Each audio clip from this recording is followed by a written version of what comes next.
नमस्कार दोस्तों, स्वागत है आप सभी का सौरभ स्टडी पॉइंट में। आज हम कुछ महत्वपूर्ण प्रश्न जीएस के लेकर के आए हुए हैं जो अभी एग्ज़ाम होने वाला है एनएचएम, जूनियर सेक्रेटरी और दोस्तों लैब टेक्नीशियन और एनएम का जो एग्ज़ाम होने वाला है उन सभी एग्ज़ाम के लिए ये प्रश्न बहुत ही महत्वपूर्ण रहने वाले हैं। दोस्तों, अगर आप हमारे चैनल पर अभी तक नए हैं तो हमारे चैनल को सब्सक्राइब कर लें ताकि आगामी आने वाले एग्ज़ाम जितने भी हैं दोस्तों उन सभी की वीडियो आप तक आसानी से पहुंचते रहें। तो दोस्तों आइए शुरू करते हैं। हमारा पहला क्वेश्चन क्या दिया गया है कि विश्व में सबसे लंबी नदी कौन सी है। तो हमको बताना है कि विश्व में जो सबसे लंबी नदी है वो कौन सी है। तो इसका जो सही जवाब हो जाएगा हमारा क्या हो जाएगा दोस्तों, तो सही जवाब हमारा क्या हो जाएगा, नील नदी जो है हमारा जवाब एकदम सही हो जाएगा। अब अगर बात करते हैं नील नदी के बारे में कि नील नदी की लंबाई कितनी है, तो नील नदी की लंबाई के बारे में बात करते हैं तो 6,650 किलोमीटर दोस्तों इसकी लंबाई हो गई। तो दोस्तों एग्जाम में लंबाई नहीं पूछी जाती है लेकिन हम आपको जानकारी के लिए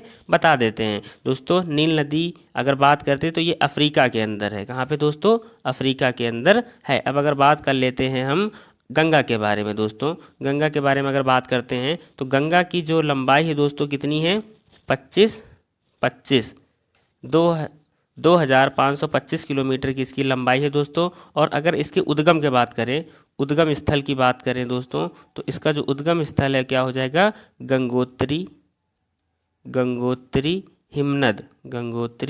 हिमनद जो है इसका क्या हो जाएगा, उद्गम स्थल हो जाएगा। अगले प्रश्न की ओर चलते हैं। अगला प्रश्न हमारा दिया गया है चीनी यात्री फाहियान किसके शासनकाल में भारत आया था। तो हमको बताना है जो चीनी यात्री फाहियान था वो किसके शासनकाल में भारत आया था। तो इसका जो सही जवाब हो जाएगा क्या हो जाएगा, चंद्रगुप्त द्वितीय जो है हमारा जवाब एकदम सही हो जाएगा। अब अगर बात कर लेते हैं कि महमूद गजनवी के बारे में अगर बात कर ले दोस्तों, तो महमूद गजनवी का जो शासनकाल था वो कब से कब तक रहता है, तो 998 से 1030 तक ये इसका शासनकाल रहता है दोस्तों। और अगर बात करें इनकी बुक के बारे में कि इनकी बुक कौन सी थी, तो इनकी बुक हो जाएगी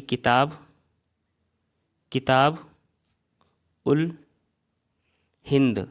ये महमूद गजनवी की दोस्तों क्या हो जाएगी, किताब हो जाएगी। अगले प्रश्न की ओर देखते हैं। अगला प्रश्न दिया गया है दो भूभाग को जोड़ने वाली भूमि की छोटी पट्टी कहलाती है। तो हमको बताना है कि दो भूभाग को जोड़ने वाली भूमि की छोटी पट्टी क्या कहलाती है। तो हमको इसका जवाब बताना है। तो इसका जो सही जवाब हो जाएगा क्या हो जाएगा दोस्तों, तो इसका राइट ऑप्शन हमारा हो जाएगा भूसंधि जो है हमारा जवाब एकदम सही हो जाएगा। बढ़ते हैं अगले प्रश्न की ओर। अगला प्रश्न दिया गया है किस मुगल सम्राट ने सर्वप्रथम मराठों को उमरा वर्ग में सम्मिलित किया था। तो हमको बताना है कि जो किस मुगल सम्राट ने सर्वप्रथम मराठों को उमरा वर्ग में सम्मिलित किया था। तो दोस्तों इसका जो सही जवाब हो जाएगा हमारा क्या हो जाएगा दोस्तों, तो इसका औरंगजेब जो ऑप्शन हमारा वो एकदम सही हो जाएगा। तो इसका जो जवाब होगा क्या हो जाएगा, औरंगजेब हमारा सही हो जाएगा। अब अगर बात कर लेते हैं ऑप्शन के बारे में दोस्तों, तो सबसे पहले दिया गया जैसे हम बात कर लेते हैं शाहजहाँ के बारे में दोस्तों। तो शाहजहाँ के बारे में अगर बात करते हैं तो शाहजहाँ का जो जन्म हुआ था वो कब हुआ था दोस्तों, तो शाहजहाँ का जो जन्म हुआ था, सॉरी दोस्तों, जहांगीर का जो जन्म हुआ था वो कब हुआ था, 30 अगस्त 1569 ईस्वी को जन्म हुआ था। किसका दोस्तों, जहांगीर का जन्म 30 अगस्त 1569 ईस्वी को फतेहपुर सीकरी में, कहाँ पे, फतेहपुर सीकरी में इनका जन्म हुआ था दोस्तों।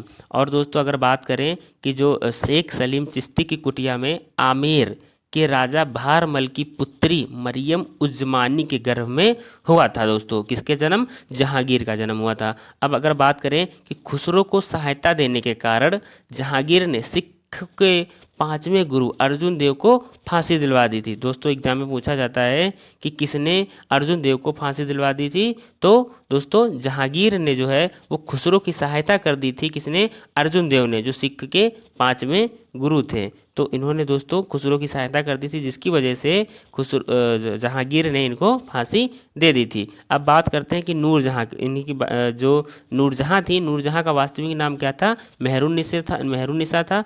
विवाह के बाद जहांगीर ने उसे नूरजहाँ की उपाधि दे दी थी दोस्तों।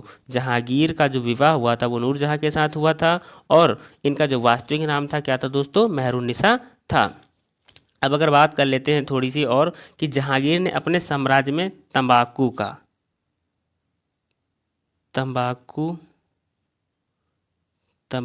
का प्रतिबंध लगा दिया था। तंबाकू का प्रतिबंध लगा दिया। एग्जाम में पूछा जाता है दोस्तों कि किस शासक ने जो है तंबाकू पर प्रतिबंध लगाया था, तो जहांगीर ने लगाया था दोस्तों। और जहांगीर के शासनकाल को दोस्तों किस नाम से जानते हैं, तो जहांगीर का जो शासनकाल था उसको चित्रकला का स्वर्ण काल भी माना जाता है। चित्रकला का स्वर्ण काल भी कहा जाता है दोस्तों। ये बहुत ही इम्पॉर्टेंट जो फैक्ट है जो हम आपको बता रहे हैं, बहुत ही इम्पॉर्टेंट फैक्ट रहने वाले हैं। जहांगीर ने अपनी आत्मकथा, अगर जहांगीर की आत्मकथा के बारे में जाने तो इसकी जो आत्मकथा थी क्या थी दोस्तों, तुजुक ए जहांगीरी, ये इसकी क्या थी, आत्मकथा थी, जो फारसी भाषा में लिखी थी, इन्होंने लिखी थी। तो दोस्तों इस क्वेश्चन के जो ऑप्शन दिए गए थे दोस्तों, हमने उनका भी आपको आंसर बताया है कि इसमें इसका क्या होगा। अब अगर बात कर लेते हैं शाहजहाँ के बारे में दोस्तों, तो आइए शाहजहाँ के बारे में थोड़ी सी जानकारी जान लेते हैं कि शाहजहाँ का जन्म, अगर बात करें जन्म के बारे में, शाहजहाँ के जन्म के बारे में बात करते हैं तो जनवरी 1592 ईस्वी में हुआ था। और जहांगीर की पत्नी जगत गोसाई के गर्भ में लाहौर में हुआ था दोस्तों। तो जो शाहजहाँ की जो माँ थी कौन थी दोस्तों, जगत गोसाई जो थी, इनकी माता का नाम था। शाहजहाँ के बचपन का नाम, शाहजहाँ के अगर बचपन का नाम पूछता है तो इसके बचपन का नाम क्या था दोस्तों, खुर्रम नाम था।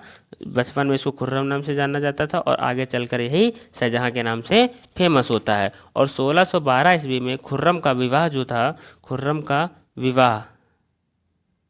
कब दोस्तों होता है, 1612 ईस्वी में अर्जुमंद बानो बेगम से होता है। अर्जुमंद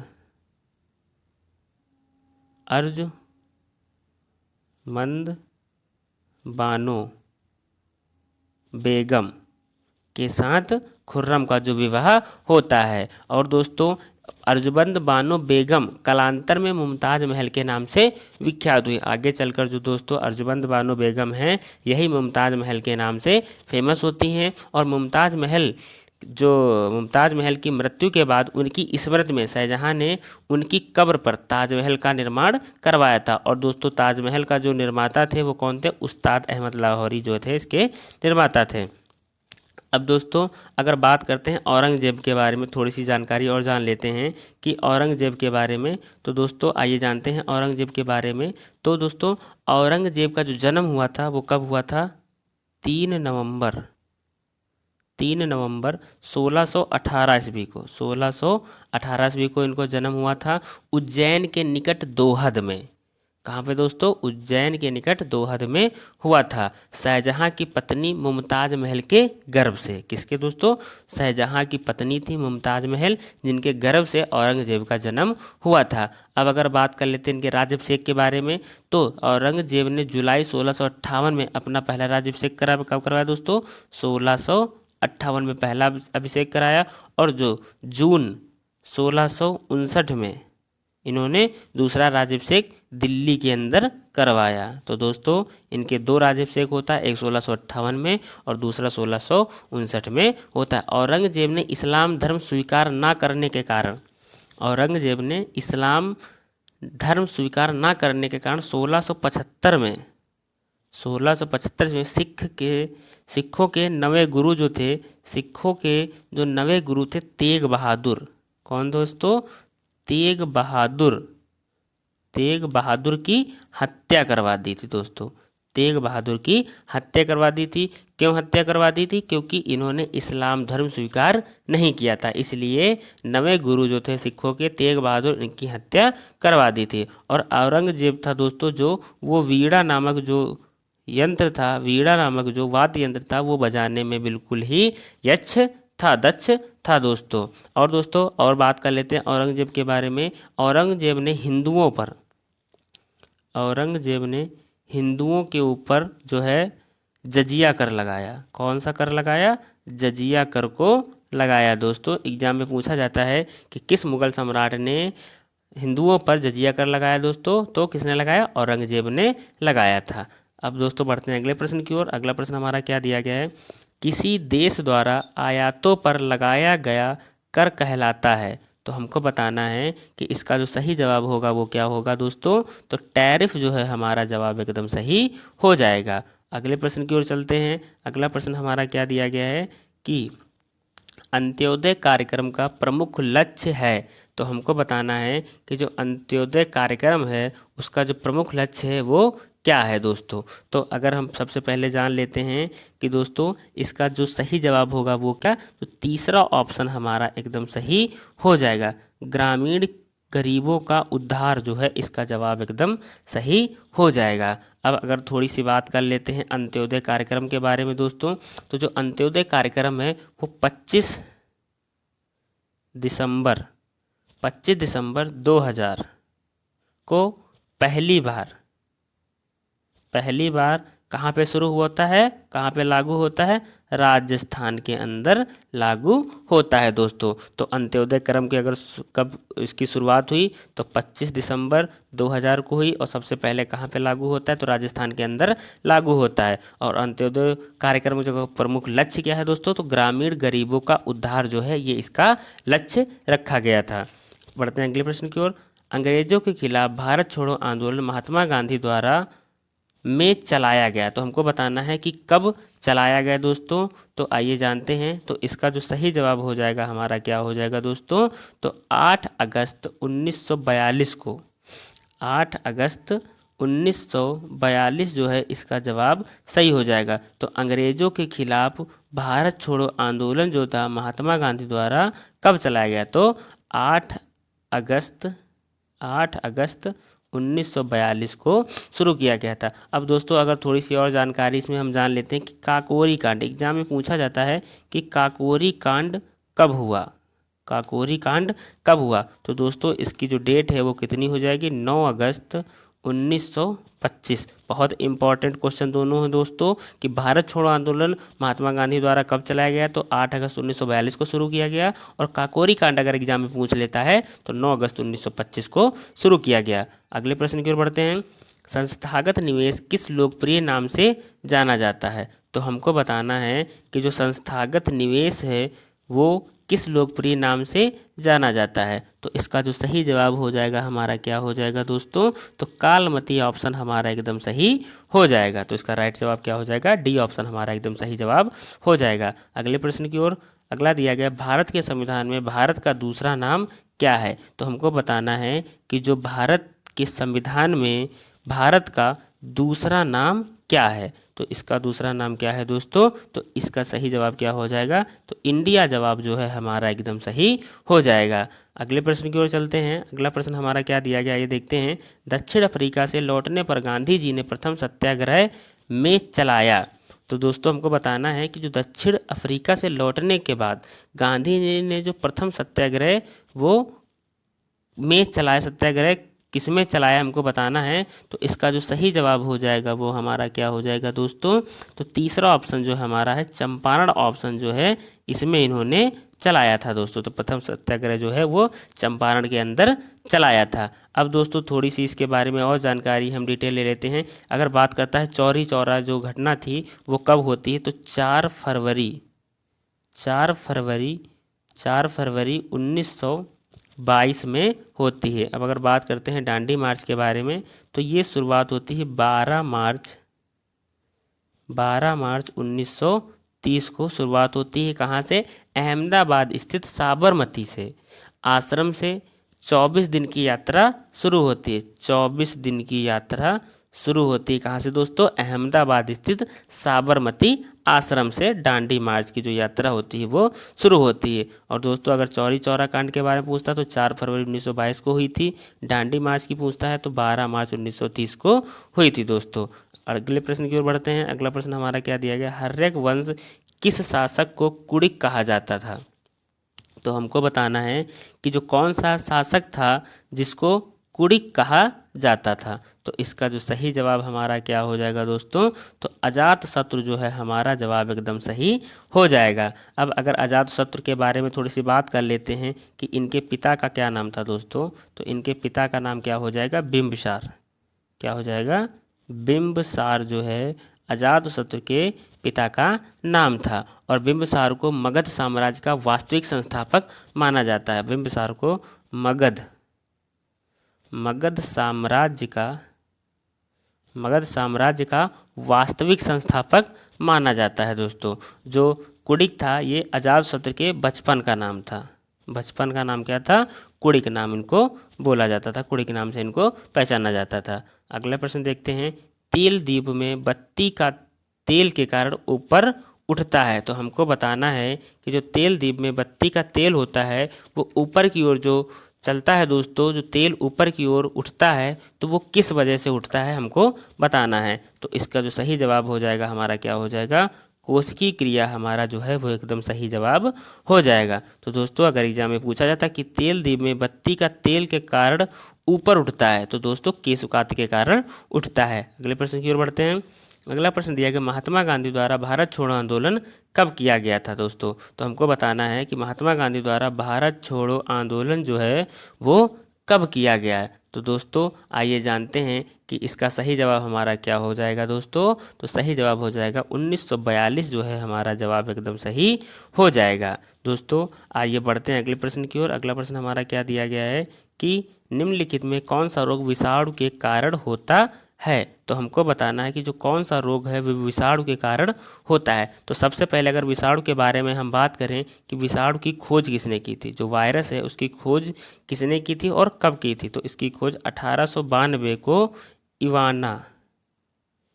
इवानोवस्की ने इसकी खोज की थी। इवानोवस्की ने इसकी खोज 1892 में की थी। तो अब इसका सही जवाब क्या हो जाएगा दोस्तों? निम्नलिखित में कौन सा रोग विषाणु के कारण होता है? तो इसका जो सही जवाब हो जाएगा दोस्तों, आप लोगों को बताना है कि इसका जो सही जवाब होगा वो क्या होगा? तो चेचक जो है इसका जवाब एकदम सही हो जाएगा। अब अगर बात करते हैं यक्ष्मा के बारे में दोस्तों, यक्ष्मा के बारे में अगर बात करते हैं तो ये जो होता है वो बैक्टीरिया की वजह से होता है। किसकी वजह से दोस्तों? बैक्टीरिया की वजह से होता है दोस्तों। किसकी वजह से? बैक्टीरिया की वजह से होता है। अब अगर बात कर लेते हैं मलेरिया के बारे में दोस्तों, तो मलेरिया जो है वो संक्रमित मच्छरों के काटने से फैलती है दोस्तों। अब अगर बात कर लेते हैं हैजा के बारे में, तो हैजा जो है वो दोस्तों बैक्टीरिया की वजह से ही होता है। बैक्टीरिया की वजह से ही होता है। ये दूषित भोजन या दूषित जल को लेने से या ग्रहण करने से ये रोग हमारे अंदर उत्पन्न हो जाते हैं। अगले प्रश्न की ओर चलते हैं। भारत के लिए विदेश मुख्य स्रोत कौन सा? विदेशी जो मुख्य स्रोत है वो कौन सा है? तो हमको बताना है। तो इसका जो सही जवाब होगा दोस्तों क्या होगा? तो इसका सही जवाब हो जाएगा एड इंडिया क्लब। क्या हो जाएगा दोस्तों? एड इंडिया क्लब जो है इसका जवाब एकदम सही हो जाएगा। अगले प्रश्न की ओर चलते हैं। आयकर कौन लगाता है?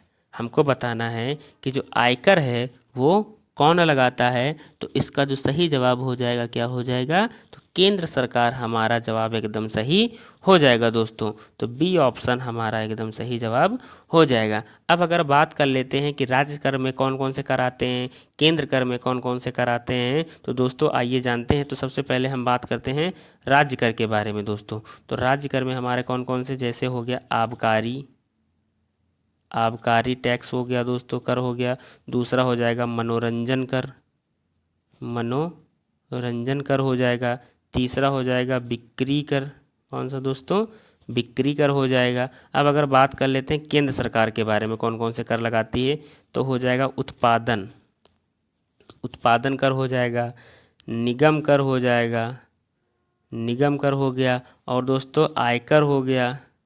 आयकर एग्जाम में दोस्तों पूछा भी गया है कि आयकर जो कर है वो किस प्रकार कर है, तो केंद्र सरकार के द्वारा ये लगाया जाता है। और दोस्तों सीमा कर हो गया एक, तो सीमा कर हो गया, और भी दोस्तों संपत्ति कर हो गया, उपहार कर हो गया। दोस्तों ये बहुत ही इंपॉर्टेंट हैं जो एग्जाम में पूछा जाता है दोस्तों। अब अगर थोड़ी सी बात कर लेते हैं रिजर्व बैंक के बारे में, आरबीआई के बारे में अगर थोड़ी सी बात कर लेते हैं कि आरबीआई की स्थापना कब हुई थी, तो स्थापना के बारे में अगर पूछता है तो इसकी स्थापना 1 अप्रैल 1935 ईस्वी को हुई थी। और इसका अगर हेडक्वार्टर पूछता है तो कहाँ हो जाएगा, मुंबई के अंदर इसका हेडक्वार्टर जो है वो हो जाएगा। और अगर प्रेजेंट टाइम के गवर्नर के बारे में पूछता है तो इसके गवर्नर कौन हो जाएंगे दोस्तों, शक्तिकांत दास। शक्तिकांत दास जो है इसका जवाब हो जाएगा हमारा सही हो जाएगा। तो गवर्नर कौन है प्रेजेंट टाइम के, शक्तिकांत दास जी हमारे गवर्नर है प्रेजेंट टाइम के। अगले प्रश्न की ओर, विश्व में सबसे बड़ा बांध कौन सा है, तो हमको बताना है कि जो विश्व में सबसे बड़ा बांध है वो कौन सा हो जाएगा हमारा। तो इसका जो सही जवाब हो जाएगा हमारा क्या हो जाएगा, ग्रांड कुली बांध। जो इसका सही जवाब होगा क्या हो जाएगा, ग्रांड कुली बांध जो है वो सबसे बड़ा बांध है। कहाँ का, विश्व का अगर बात करता है तो ग्रांड कुली बांध हमारा सबसे बड़ा हो जाएगा। ये कोलंबिया नदी पर बना हुआ, कहाँ पे, कोलंबिया नदी के ऊपर बना हुआ है। और दोस्तों कहाँ पे है ये, अमेरिका के वाशिंगटन राज्य में, अमेरिका के वाशिंगटन राज्य के अंदर स्थित है, वाशिंगटन राज्य के अंदर स्थित है। अब अगर बात कर लेते हैं दोस्तों थोड़ी सी हीराकुंड के बारे में, हीराकुंड के बारे में अगर बात कर लेते हैं तो ये उड़ीसा में, हीराकुंड जो है वो उड़ीसा में महानदी पर बना हुआ है। कहाँ पे दोस्तों, उड़ीसा में महानदी पर बना हुआ है। अब अगर बात कर लेते हैं भाखड़ा नांगल बांध के बारे में तो ये पंजाब के अंदर सतलुज नदी पर बना हुआ। दोस्तों एग्जाम में बहुत बार रिपीट होते हैं इस तरह के प्रश्न कि हीराकुंड बांध कहाँ स्थित है, तो उड़ीसा के अंदर स्थित है। और पूछा जाता है कि हीराकुंड बांध जो है वो किस नदी पर बना हुआ है, तो महानदी पर बना हुआ है। दोस्तों बहुत अच्छे से इन क्वेश्चन को आपको रिवाइज करना है। बढ़ते हैं अगले प्रश्न की ओर, ओणम पर्व मनाया जाता है, तो हमको बताना है कि जो ओणम पर्व है वो कहाँ पे मनाया जाता है। तो इसके जो ऑप्शन दिए गए दोस्तों, तो आइए ऑप्शन की ओर चलते हैं। 4 ऑप्शन दिए गए हैं, तो चारों ऑप्शन में क्या हो जाएगा सही, तो हमको बताना है कि जो ओणम त्यौहार है वो कहाँ पे मनाया जाता है, नृत्य है जो कहाँ पे मनाया जाता है। तो इसका जो सही जवाब हो जाएगा क्या हो जाएगा दोस्तों, तो आप लोग हमको कमेंट बॉक्स में क्वेश्चन के जो आंसर हैं आप लोग हमको लिख करके भी दीजिएगा। बाकी हम तो आपको बताएंगे इसका सही जवाब क्या होगा। तो ओणम पर्व जो है वो कहाँ पे मनाया जाता है, तो इसका सही जवाब क्या हो जाएगा, केरल। क्या हो जाएगा दोस्तों, केरल जवाब हमारा एकदम सही हो जाएगा। और अगर बात कर लेते हैं कि केरल के अंदर और कौन कौन से नृत्य होते हैं या पर्व मनाए जाते हैं, तो एक तो दोस्तों ओणम हो गया जो आपने अभी क्वेश्चन में पढ़ा, दूसरा हो जाएगा मोहिनी अट्टम जो है ये दूसरा हो जाएगा। और अगर बात करें जो इम्पोर्टेंट है एग्जाम में पूछा जाता है तो कथकली।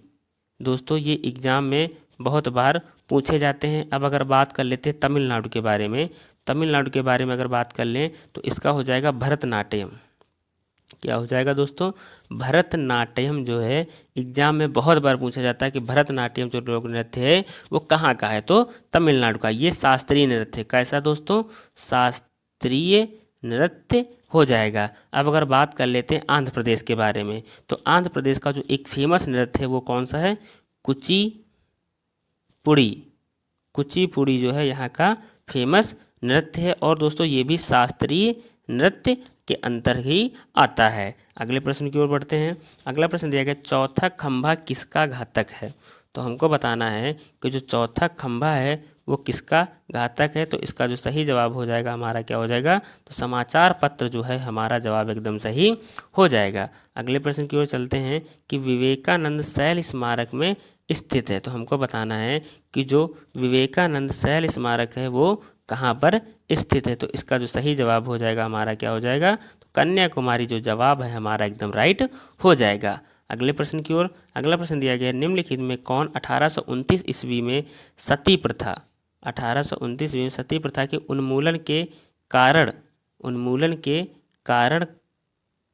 कारक था। जो कारण का जो कारक था वो क्या था, हमको बताना है दोस्तों, कौन था। तो इसका जो सही जवाब हो जाएगा क्या हो जाएगा, लॉर्ड बेंटिक जो है हमारा एकदम जवाब एकदम सही हो जाएगा। तो दोस्तों अगर एग्जाम में पूछता है कि निम्नलिखित में कौन 1829 ईस्वी में सती प्रथा के उन्मूलन के कारण कारक था, तो क्या हो जाएगा सही जवाब, लॉर्ड बेंटिक ऑप्शन हमारा एकदम सही हो जाएगा। अगला प्रश्न क्या दिया गया है कि हिमालय की सबसे ऊंची चोटी कौन सी है। तो हिमालय की सबसे ऊंची जो चोटी है वो कौन सी है। तो इसका जो सही जवाब हो जाएगा दोस्तों क्या हो जाएगा हमारा, तो माउंट एवरेस्ट जो है हमारा जवाब एकदम सही हो जाएगा। अब अगर माउंट एवरेस्ट के बारे में थोड़ी सी जान लेते हैं कि इसकी जो ऊंचाई है, हाइट है दोस्तों, हाइट के बारे में अगर जानते हैं तो हाइट जो इसकी दी जाती है कितनी, 8,848 मीटर जो है इसकी हाइट हो जाएगी। और ये कहाँ पे स्थित है दोस्तों, अगर कंट्री की बात करें दोस्तों तो कंट्री क्या हो जाएगी, नेपाल,